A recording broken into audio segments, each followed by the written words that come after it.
Hey guys, Dov here, with some more Total War Warhammer 2 multiplayer content. We're back with some more games from the German tournament, hamster tournament, if you will. My addiction to powder made me choose, compelled me to choose, if you will, the Vampire Coast here. We're up against some Dark Elves, so let's get to it.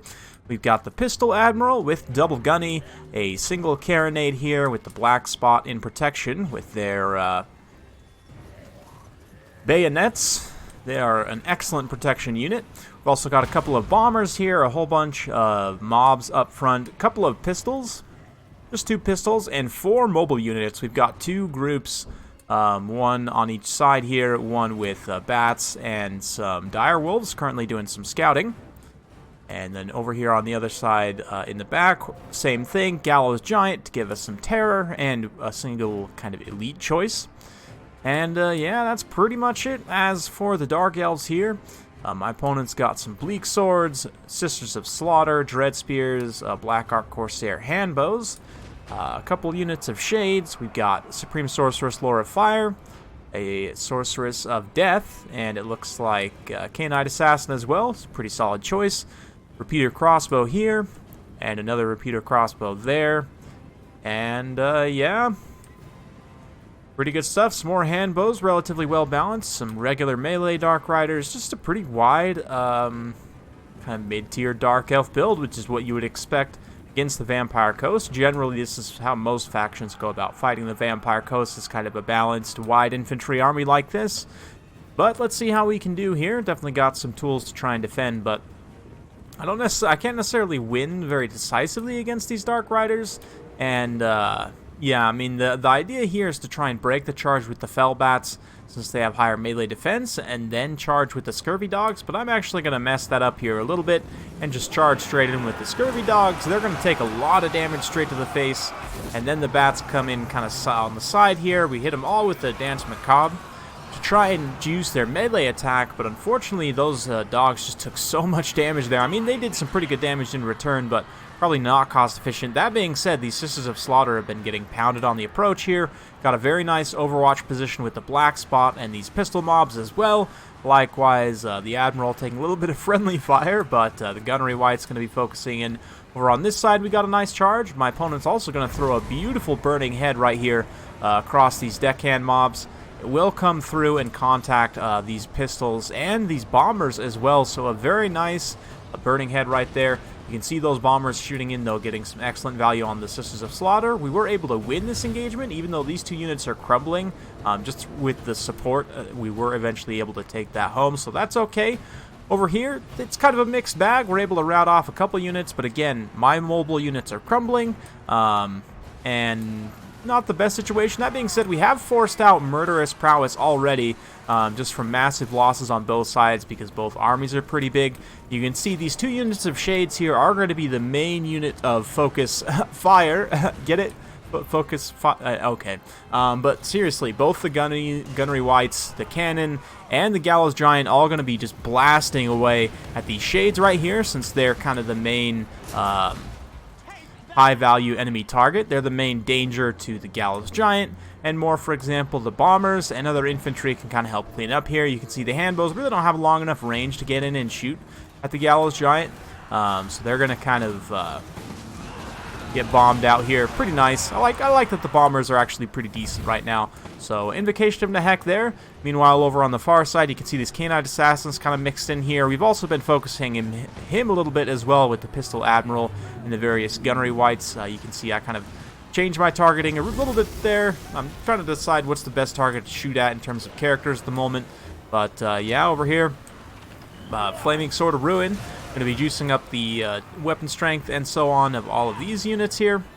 For the Dark Elves, pretty good stuff. The Canine Assassin especially is doing really good damage consistently to my Admiral here, so I'm going to have to use that Opal Amulet as much as I can, try and keep that damage back. Likewise, these Dark Riders come up into range. They're going to pull up and start to do some good focus fire. So you can see I've managed to keep kind of all my high-value targets alive, but a lot of the zombies are gone.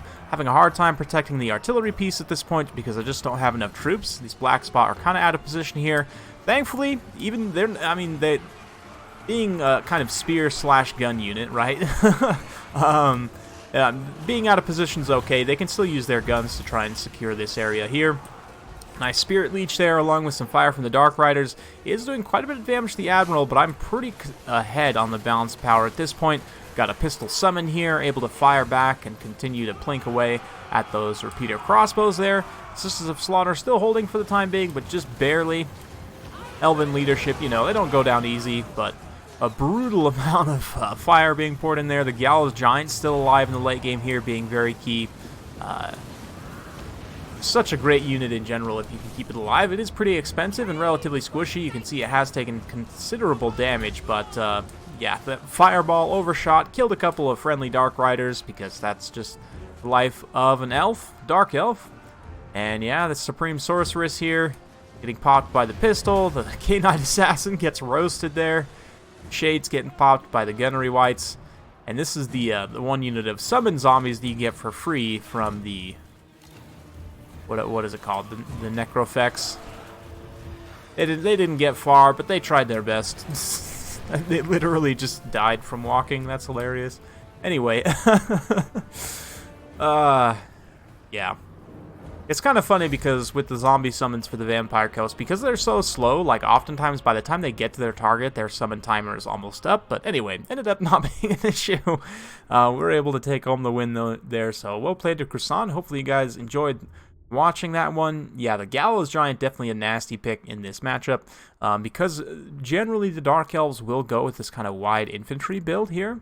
The 134 kills of the Gallows Giant, very efficient at kind of blowing up all those massed infantry. Even the Shades here, I mean, they don't really have the range to get in and do that much damage to the Gallows Giant. The main downside of this guy is its short range, right? So because the Dark Elves really, I mean, outside of like Scourge Runner Chariots, they really don't have anything that can outrange it, I don't think. We'll check in just a minute, but yeah, ended up working out okay here.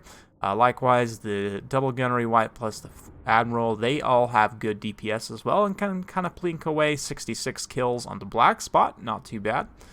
And yeah, the Scurvy Dogs and the Fell Bats, I could have used them a lot better than I did there, but they did okay as well. Bombers doing decently enough. 130 kills on that Fire Sorceress from the excellent Burning Head there. Unfortunately, I don't know if those units actually ended up crumbling, but still, considering how spread out and kind of disjointed my formation was there as that engagement was happening, that was a very nice placement for that Burning Head. 43 kills for the Death Sorceress as well, just kind of fighting in melee. The two Sisters of Slaughter, I think, ultimately, the mistake was kind of letting them get engaged kind of piecemeal over on that right side. Definitely wanted to probably try and get the Bleak Swords and Dread Spears in first, let them soak the fire, and have these Sisters of Slaughter kind of find the gaps and exploit. Can be tricky though, definitely. Sisters of Slaughter I do see quite a bit in this matchup, and I see why. You know, I kind of get that, but just because they do have a missile block chance, yes, but it's not much. They can die really easy to most missile fire, so I don't know. Anyway, there was something on the Vampire Coast here. Oh yeah, I wanted to check the range on the Gallows Giant, that's right. So yeah, 110 range on that guy. I guess he does get outranged then by the Dark Elf crossbows, but not by much, right? So, I mean, yeah, only 130 range for Shades.